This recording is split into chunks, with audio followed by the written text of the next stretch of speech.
आचार्यों ने कहा है कि प्रातः, मध्याह्न और सायं, इन तीन कालों में हमें क्या करना चाहिए और कैसे समय व्यतीत करना चाहिए। बड़े ही सुंदर भंगिमा में, साहित्यिक शैली में किसी विद्वान ने कहा कि प्रातर्द्यूत प्रसंगेन मध्याह्ने स्त्री प्रसंगतः रात्रौ चौर प्रसंगेन कालो गच्छति धीमताम। बड़ी ही सुंदर भंगिमा में भक्त ने कहा कि प्रातः तो जुआ के प्रसंग में समय बिताओ, प्रातर्द्यूत प्रसंगेन, प्रातः काल जुआ का प्रसंग, जुआड़ी का प्रसंग सुनो, और मध्याह्ने स्त्री प्रसंगतः, मध्याह्न में स्त्री प्रसंग सुनो, और सायंकाल कहते हैं सायं चौर प्रसंगेन, सायंकाल चोर प्रसंग, रात्रौ चौर प्रसंगेन, रात्रि में चोर का प्रसंग सुनो। बुद्धिमान प्राणी इन्हीं तीन प्रसंगों में अपने समय को सार्थक करता है, द्यूत प्रसंग, स्त्री प्रसंग और चोर प्रसंग। ये द्यूत प्रसंग और स्त्री प्रसंग और चोर प्रसंग क्या है? कहते हैं प्रातर्द्यूत प्रसंगेन, प्रातः काल द्यूत प्रसंग माने महाभारत। जिस महाभारत में जुआ का खेल हुआ और उसमें पांडव सब कुछ हार गए, तो महाभारत जो परम श्रेष्ठ इतिहास ग्रंथ है, इस इतिहास ग्रंथ का प्रातः काल अनुसंधान करना चाहिए, महाभारत को सुनना चाहिए, पढ़ना चाहिए। आजकल तो लोगों ने भ्रम फैला रखा है कि जो महाभारत पढ़ेगा, जिसके घर में महाभारत रहेगा, उसके घर में महाभारत होगा। और सच्चाई ये है कि जिसके घर में महाभारत नहीं होगा, जिसके घर में महाभारत नहीं पढ़ा जाएगा, उसी के घर में महाभारत होगा। जो महाभारत पढ़ेगा वो महाभारत से बच जाएगा।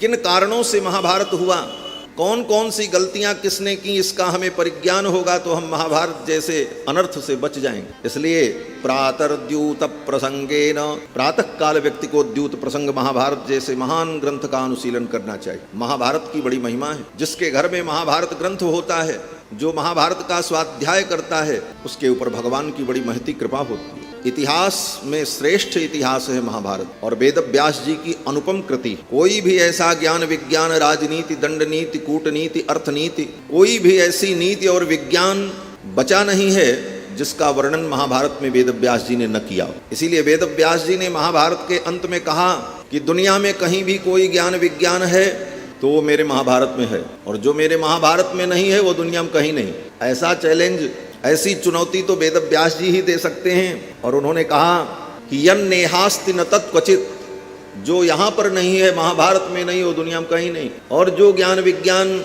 मेरे महाभारत में है वही दुनिया में है। इस प्रकार से महाभारत की महिमा का वेद व्यास जी ने वर्णन किया। और महाभारत जैसे समुद्र के दो महान रत्न हैं। महाभारत समुद्र में तो बहुत रत्न है, लेकिन उसके दो रत्न तो बड़े अद्भुत हैं। एक श्रीमद् भगवत गीता और दूसरा विष्णु सहस्त्रनाम। पूरा महाभारत न पढ़ सके तो कम से कम भगवत गीता और विष्णु सहस्त्रनाम का अनुसंधान तो व्यक्ति को करना ही चाहिए। भगवान शंकराचार्य कहते हैं गेयम गीता नाम सहस्त्रम। गेयम गीता, गीता का हम स्वाध्याय करें, और नाम सहस्त्रम, भगवान का जो सहस्त्र नाम है, विष्णु सहस्त्र नाम, इसका पाठ करें। ये महाभारत के दो महान रत्न हैं महाराज, और इन दोनों का अगर व्यक्ति अनुसंधान करे तो भव बंधन से मुक्त हो जाता। गेयम गीता नाम सहस्त्रम, ध्येयम श्रीपति रूप मजस्रम, नेयम सज्जन संगे चित्तम, देयम दीन जनाय च वित्तम, भज गोविंदम भज गोविंदम गोविंदम भज मूढ़मते। भगवान शंकराचार्य कहते हैं कि जीवन में अगर कुछ करने की इच्छा है तो यही करो। क्या करो? बोले गेयम गीता नाम सहस्त्रम, ध्येयम श्रीपति रूपमजस्रम। ध्यान करना है तो श्रीपति भगवान का ध्यान करो, भगवान की उपासना करो। ध्येयम श्रीपति रूपमजस्रम, नेयम सज्जन संगे चित्तम, और अपने चित्त को, मन को सज्जनों के साथ लगाओ, उनका अनुसरण करो, सत्संग करो। और कुछ करने की इच्छा है तो कहते हैं देयम दीन जनाय च वित्तम, जो विपन्न हैं, जो साधनहीन हैं, ऐसे लोगों की सहायता करो, उन्हें वित्त दो, उनको पोषित करो, उनका पालन करो, दान करो। यही जीवन को पवित्र और दिव्य बनाने का साधन है। देयम दीन जनाय च वित्तम। और बाकी समय में क्या करो? बोले भज गोविंदम भज गोविंदम गोविंदम भज मूढ़मते। तो प्रातः काल द्यूत प्रसंग। और मध्याह्न में क्या करें? बोले मध्याह्ने स्त्री प्रसंगतः, मध्याह्न में स्त्री प्रसंग करो। स्त्री प्रसंग क्या है? बोले स्त्री प्रसंग माने रामायण।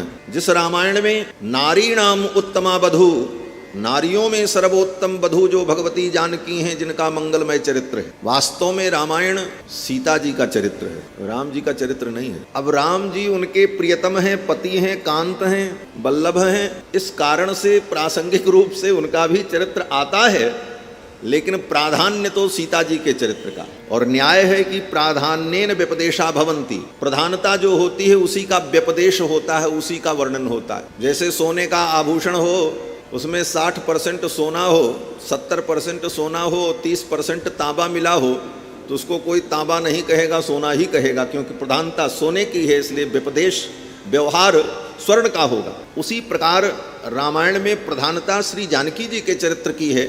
इसीलिए महर्षि वाल्मीकि लिखते हैं कि कृत्स्नम रामायणम काव्यम सीतायाश्चरितम महत। कृत्स्नम रामायणम काव्यम, ये रामायण काव्य जो है संपूर्ण रूप से क्या है, बोले सीतायाश्चरितम महत, सीता जी का महान चरित्र। और सीता जी कौन है?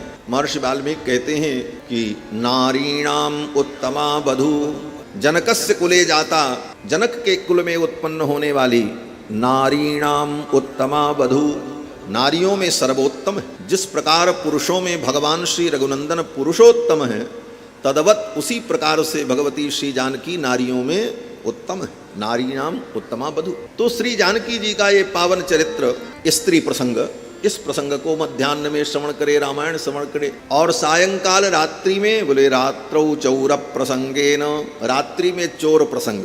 ये चोर प्रसंग क्या है? बोले यही श्रीमद् भागवत महापुराण है। परम चोर ब्रजे बसंतम नवनीत चौरम गोपांगनानां च दुकूल चौरम अनेक जन्मार्जित पाप चौरम चौराग्रगण्यम पुरुषम नमामि। चोरों के अग्रणी जो भगवान गोविंद हैं, इनका परम प्रसंग दिव्य चरित्र चौर प्रसंग सायंकाल रात्रि में श्रवण करना चाहिए। बुद्धिमान व्यक्ति इन्हीं 3 प्रसंगों में अपने समय को व्यतीत करता है। कालो गच्छति धीमताम। ऐसा महत सौभाग्य हम लोगों का कि श्री धाम वृंदावन में विराजमान होकर भगवान गोविंद के पावन चरित्र का हम सब लोग अनुशीलन कर रहे हैं। कल के प्रसंग में आप सभी लोगों ने श्रवण किया कि भगवान ने इंद्र का मान मर्दन करने के लिए इंद्र की पूजा का निषेध किया और गोवर्धन की पूजा कराई।